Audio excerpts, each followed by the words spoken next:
Hey guys, Mr. Short Hitter here. You don't look like a short hitter to me. It's evening time and the weather's getting nicer, so it's a little more challenging to get out on the golf course. I thought I'd do a quick video on how to avoid a blow-up hole. I have a perfect example of a hole that I see many golfers have a blow-up hole. I'm on the tee of this hole. It is a dogleg par 4, about 380 yards, with out of bounds on the right and a creek that comes into play if you go too far and it's on the left side. So guys, I'm in what could be the landing area of this hole.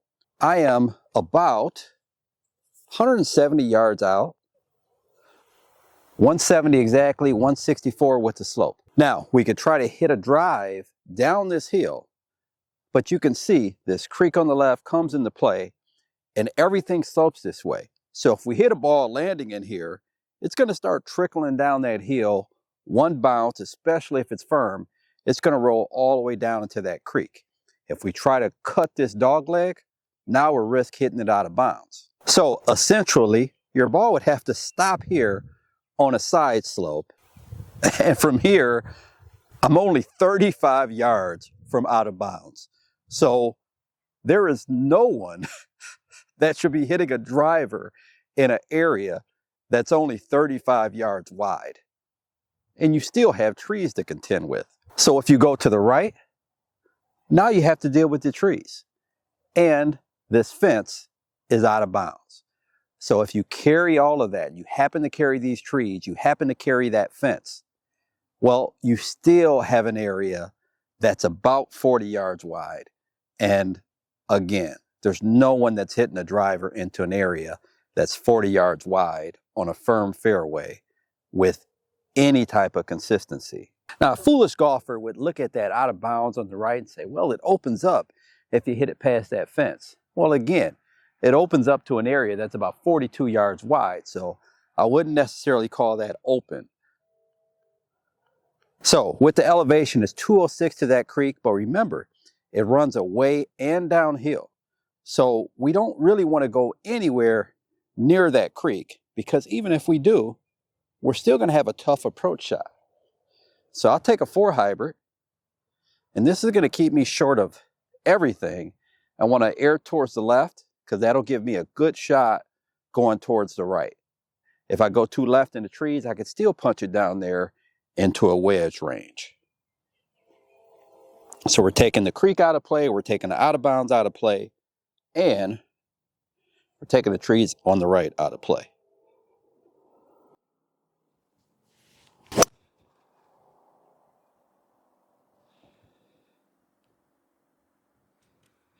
Okay, so just to the right of that tree. So guys, I could not have laid this shot out here any better. If I would have ended up in the first cut, it might have been slightly better, but this is the perfect angle into this green. Now we have 173 with the elevation. Now this is where your friends may make fun of you, because if the objective is to avoid a blow-up hole from this lie, which is not a bad lie, ball a little bit above my feet, I am going to absolutely take any chance of blowing up on this hole out of play, because with the ball above my feet, we can still hit this in the trees on the right. And let me show you one other thing. This is a very, very small green. The other thing working against us is it just gets really firm, even in it's not hard pan. We have the sun that gets blocked out by these trees, so the grass doesn't grow as soft and fluffy.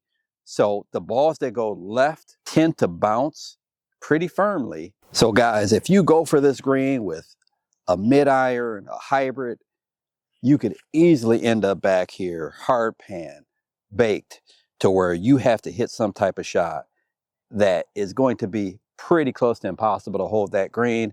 If the pin's back, now you're going towards the out of bounds. So this area is a double bogey or a triple bogey really waiting to happen. So you don't want to risk going back here. If you're a 2 handicap, 1 handicap, you got that shot in the bag, you want to go for it, feel free. But I am not going to take on that shot generally. The second thing is this is an area a lot of people would think to lay up in. because that creek, you're going to have to make sure to carry that creek on your approach shot.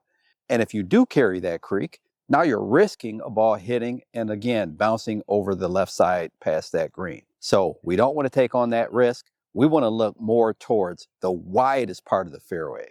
So the widest part of this hole is about 30 yards back this way. You still have the creek on the left. We still have out of bounds on the right, but it's a lot wider shot, a lot wider area to land the ball in. And I'm going to hit less club to get it in this area. So if it's firm, we want to lay it back closer to 60 or 70 yards versus getting it in that tight area, that tight window, to where if we pull the ball, we're in the creek, or if we push the ball, we're out of bounds. So guys, if you're talking about just trying to make pars and birdies, this isn't the video for you. But if you're talking about avoiding a blow-up hole, this is how you do it. We've got 173 to that flag, and we have about 115 to where it gets really tight to where a pull or a push can get us into that creek. So now we can hit a pitching wedge or a little 9-iron down there and flip it onto that green.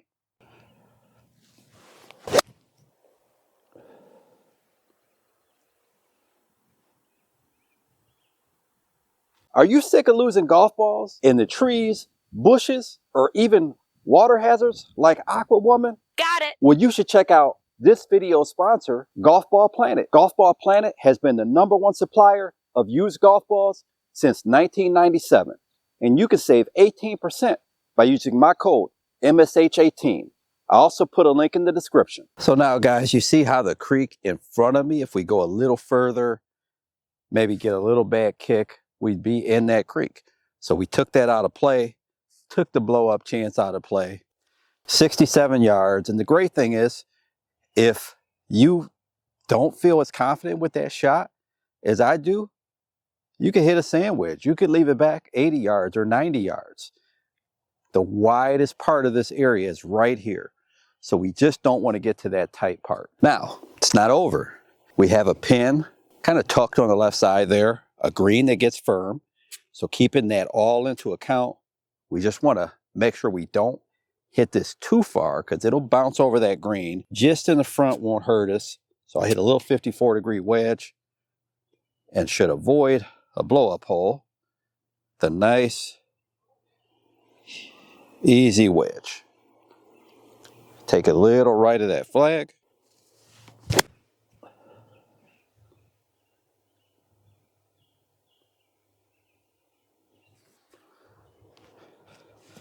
I want to update this video because since I filmed the first part, we had the club championship. And in that club championship, Jeff, who you guys have seen in several videos, is a +2 handicap, and he made a 6 on the hole. However, the gentleman that was closest to him in score made an 11.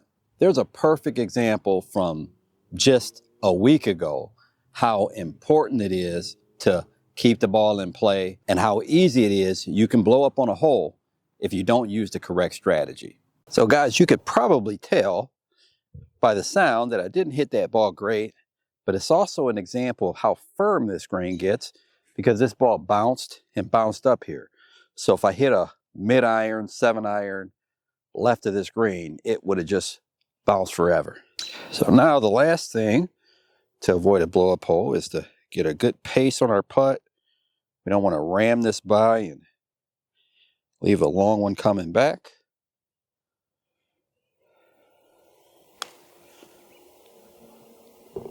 Or we might make it, but it wasn't going too fast.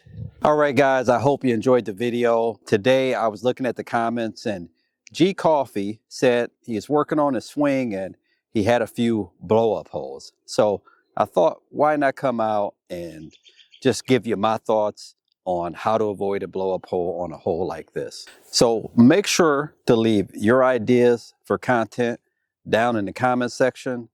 And thank you, G Coffee, for giving me this idea. And if you enjoyed the video, like, comment, subscribe. Until next time, Mr. Short Hitter, out. 5 holes to go, just play 13.